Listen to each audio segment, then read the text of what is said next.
So hello guys, welcome back to the channel Aakash Discovery. Video start करने से पहले अगर आपने वीडियो को लाइक नहीं किया तो लाइक कर दीजिए और चैनल को सब्सक्राइब भी कर दीजिए। चलिए स्टार्ट करते हैं। अभी ईरान और यूएस के जो वॉर है उसको लगभग 36 दिन हो चुका है, 36 डेज हो चुका है। अमेरिका के जो अमेरिकन जेट्स थे वो शूट डाउन किए गए थे। तो इस रिपोर्ट में हम देख सकते हैं जिसमें 2 American jets and 1 Black Hawk down, एक 2 अमेरिकन जेट्स और एक ब्लैक हॉक डाउन किया गया था ईरान के द्वारा, जिस यूएस के लिए एक ब्लैक डे के लिए साबित हुआ। क्योंकि कभी भी इससे पहले कभी भी ईरान जो भी यूएस के जितने भी फाइटर जेट है वो शूट डाउन नहीं किए गए थे कोई भी कंट्री द्वारा, लेकिन कल जो है ईरान के द्वारा 2 फाइटर जेट प्लेन और एक ब्लैक हॉक शूट डाउन किया गया था यूएस का। तो मैं आपको एक रिपोर्ट दिखाता हूँ कि 28 फरवरी जब वॉर स्टार्ट हुआ था ईरान और यूएस के बीच में, और 28 फरवरी से लेके अभी तक 3 या 4 अप्रैल तक कितना शूट डाउन किया गया है यूएस के जेट, और कितना नुकसान हुआ है यूएस को अभी तक में। तो आप इस रिपोर्ट में देख सकते हैं। जो 13 मार्च को सबसे पहले अगर हम 13 मार्च की बात करें तो यूएस MQ-9 रीपर ड्रोन था जो था वो सबसे पहले शूट डाउन किया गया था बंदर अब्बास बेस पर। उसके बाद 28 मार्च को यूएस का फिर MQ-9 reaper over Siraj and separate Israel I heroine east of Hormuz में शूट डाउन किया गया था। फिर 31 ऑफ मार्च को 2 US MQ-9 reaper over Isfan पर किया गया था। फिर 2 अप्रैल को फिर MQ-9 रीपर किया गया था। और 3 अप्रैल को यूएस का जो एयरफोर्स का F-15E था वो स्ट्राइक ईगल था, जिसको हम स्ट्राइक ईगल ही लोग बोलते हैं, वो शूट डाउन किया गया था। फिर 3 अप्रैल को फिर यूएस का एयरफोर्स का A-10 वॉर्थरोक था, वो क्रैश हुआ था, मतलब शूट डाउन किया गया था ईरान के द्वारा।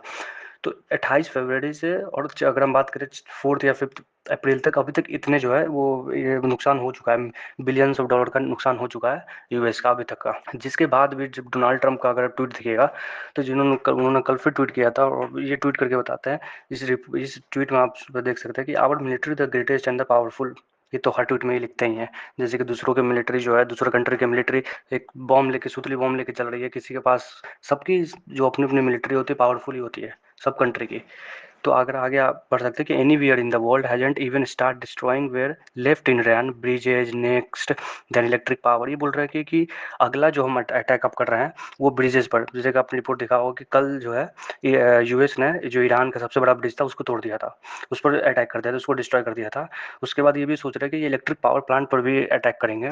लेकिन अगर ये इलेक्ट्रिक पावर प्लांट पर अगर अटैक करेंगे यूएस ईरान के, तो जिसके कारण जितने भी हॉस्पिटल्स है या जितने भी और भी थर्मल पावर प्लांट है उसकी जो लाइट्स है उसमें जो इलेक्ट्रिसिटी आती है वो कट ऑफ हो जाएगी, जो एक ह्यूमैनिटी एक इंसानियत के नाम अगर हम नाते से देखें तो बहुत गलत है। उसके बाद यही यूएस के जो एयरफोर्स है, और एयरफोर्स को मॉक करते हुए और यूएस और डोनाल्ड ट्रंप को मॉक करते हुए ईरान की गवर्नमेंट है उन्होंने ट्वीट करके दिखा था कि, और ये ट्वीट में आप देख सकते हैं जिसमें लिखा है चेयर फोर्स, क्योंकि जो कल मैंने आपको बताया था कि यूएस का 2 फाइटर जेट है वो शूट डाउन किए गए हैं। ठीक है, उसके बाद इन्होंने ईरान की जो गवर्नमेंट है उन्होंने ट्वीट करके बताया कि ये एयरफोर्स नहीं है, ये चेयर फोर्स है, क्योंकि उनके लगातार हम जो है एयरफोर्स जो उनके जेट है हम शूट डाउन कर रहे हैं, पायलट से वो इजेक्ट होकर भागने की कोशिश कर रहे हैं। दूसरा रिपोर्ट क्या निकल के आया था कि इंडिया जब ईरान से ट्रेड कर रहा है या ईरान से ऑयल खरीद रहा है तो बहुत सारे पेमेंट इशू आ रही है। तो इंडिया में शिप आ रहा था, ऑयल शिप आ रहा था, वो इंडिया में ना आकर घूम के फिर चाइना में चला गया। तो इसमें आप इस रिपोर्ट में देख सकते हैं इकोनॉमिक्स टाइम के, US sanctions Iran oil tanker turns away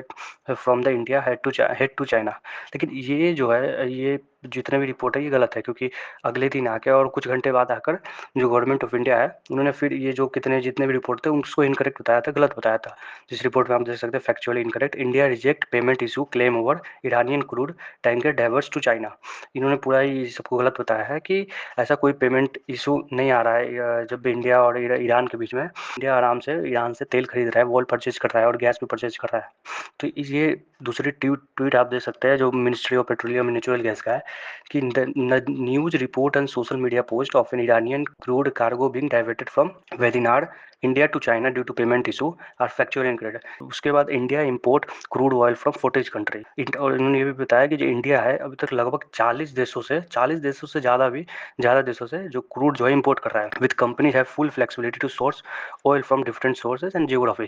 क्योंकि जो भी गवर्नमेंट है उन्होंने पूरा फ्लेक्सिबिलिटी, पूरी छूट दे रखी है जितने भी प्राइवेट कंपनीज है और जितने भी गवर्नमेंट कंपनीज है किसी भी कंट्री से ऑयल परचेज करने के लिए, क्योंकि जो मिडिल ईस्ट में टेंशन हो रखा है, इतने ऑयल के डिस्ट्रप्शन, मिडिल ईस्ट में जितने भी टेंशन हो रखे है और वो ऑयल की इतनी दिक्कत हो रखी है, और जो यूएस ने जितने भी सैंक्शंस लगा रखे थे ईरान पर लगा रखे हैं, जो भी मिनिस्ट्री ऑफ पेट्रोलियम और नेचुरल गैसेस और अपने जो मिनिस्ट्री ऑफ पेट्रोलियम है उन्होंने पूरा ट्वीट करके बताया है कि कोई इशू आ नहीं रही है ऑयल लेने पर या वो ऑयल इंपोर्ट करने पर ईरान से। कोई और रिपोर्ट की तो अगर हम बात करें तो पाकिस्तान की, जिसको भिखारिस्तान भी बोलते हैं, वहाँ पर लगभग 43% पेट्रोल के प्राइस और डीजल के प्राइस लगभग 55% बढ़ चुके हैं। अगर हम बात करें तो पेट्रोल के प्राइस 450 रुपये और डीजल के प्राइस 500 रुपये लगभग अभी चल रहा है पाकिस्तान में। जिसके बाद ईरान जो है, ईरान की गवर्नमेंट है वो इंडिया से कुछ डोनेशन और कुछ अब जो है मेडिसिन के जितने भी सामान है वो खरीदने का अब चालू कर रही है। तो आप कुछ दिनों में देख सकते हैं कि यहाँ से जो इंडियन शिप्स है वो मेडिसिन लेकर जाएंगी और वहाँ से ऑयल लेकर आएंगे। तो आप इस रिपोर्ट में देख सकते हैं Iran mission use donation two by 40 tons of medicine. तो 40 टन मेडिसिन जो है इंडिया से वो खरीद रहा है। और जिस रिपोर्ट में हम दूसरी रिपोर्ट में दे सकते हैं, जो इसी बात जब ईरान जो है अब लगभग, क्योंकि यूएस और इजराइल जो है लगातार ईरान में बॉम्बिंग कर रहा है, या तेहरान में या पूरे ईरान के स्टेट में, जिसके कारण कितने लाखों लोगों की, हज़ारों लोगों की मौत हो रही है।